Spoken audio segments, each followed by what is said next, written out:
And when we do that, we have another year and a half in our building, so we need to start looking for a new home for our building. The food bank needs a new location. We'd like to be able to, if not provide them with their own location, perhaps incorporate them into Ubuntu.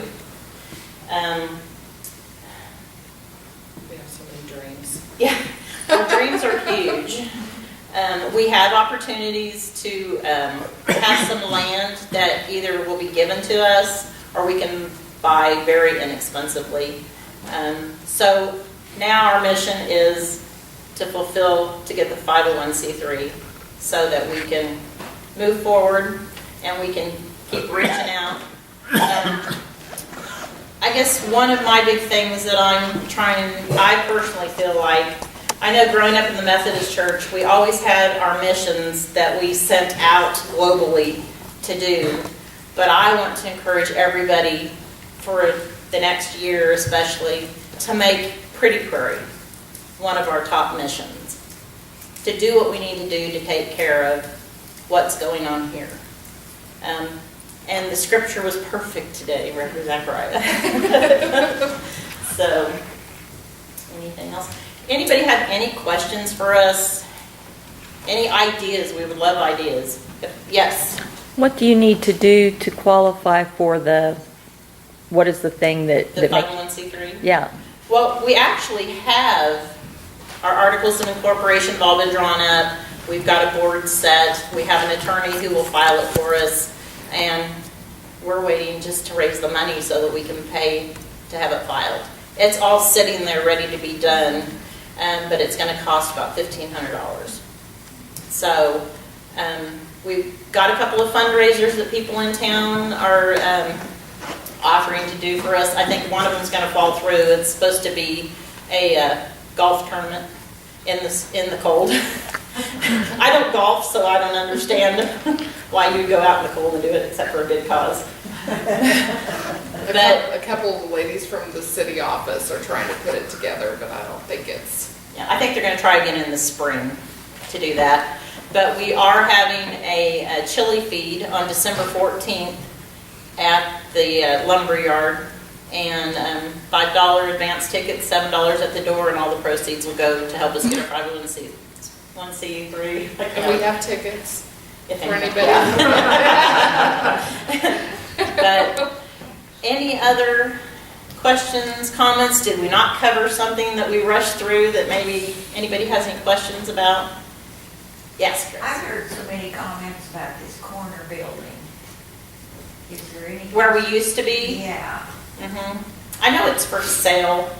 Well, somebody said the reason it's not selling is because it has asbestos in it. Is that right? Well, I think there was a little, but I don't think it's a big deal to clean it up.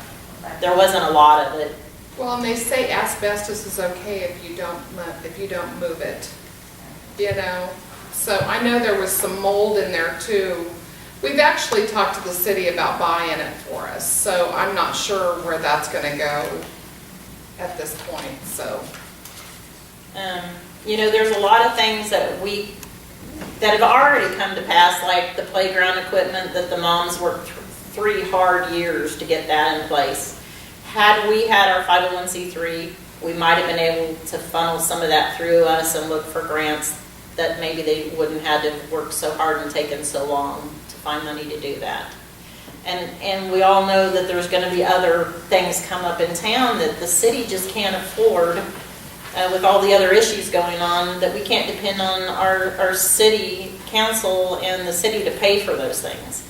So if we've made our 501c3, if we get it so that it can umbrella over other projects and organizations that they can file for things through us. So it's just something, and there are other 501c3s in town, but they weren't written that way that there's many opportunities for other organizations to work through them. So.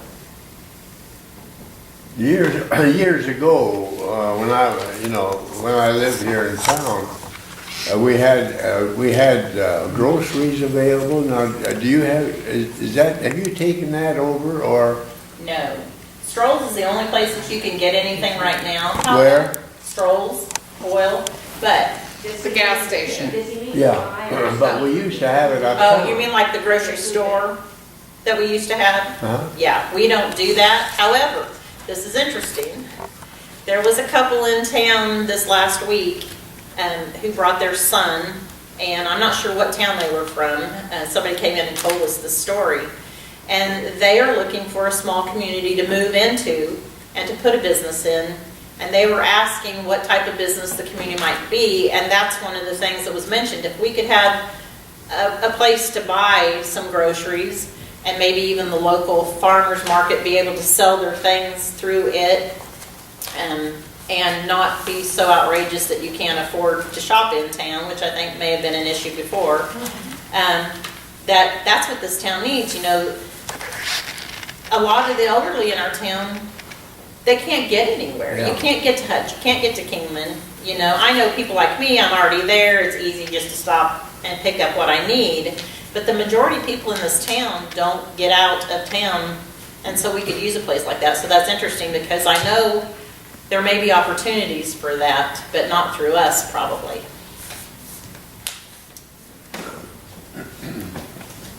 So are you putting aside money specifically for the 501c? Yes. You're not going to spend it on anything else? No. Because that means a lot of different Yes. things. Yes. We're putting it back. So where are you in this journey to 1,500? We have about 600 right now. About 600. Sometimes we've had to weigh, Yeah. you know, do we help somebody pay rent to keep them at Yeah. home? And we don't always just, this is another, I think, misconception about us too. We don't always, just because somebody comes to us and says, I can't pay this or I can't pay that, we don't just pay it for them. There's a lot of opportunity for us to send them to the right organizations that can help them.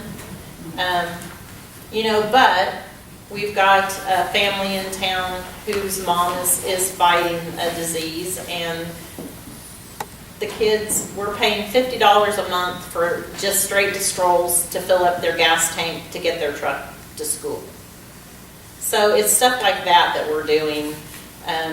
But we don't just because somebody comes to us, we don't just pay their rent or pay their bills or whatever, but we might help them. I know some foundations, they allot $50 is the max that you can give to a person for, and their bill may be $300, but we can't pay that whole thing for them. So, Or we may just give them what they need until Monday, and then they make a deposit, you know. we have done that. We have done that. So- And that's what you have to do in faith too. You have to know that if you're going to help somebody and they tell you that I'll have it here on Monday, you just have to do that in faith. I think it's just the same as donating, or I'm always big, and I've done it forever, and Hunter has started doing it too, but you know, you see the man at the corner when you're going into Wichita under the underpass with a sign, you know, for money or food. And probably more times than not, I've handed him a $5 bill, and my boys are like, well, you don't know that he's not going to go, you know, what he's going to do with that. And it's like, but that's not for me to decide what he's going to do with that money. So, I feel like I'm rambling. I think we've just about covered everything.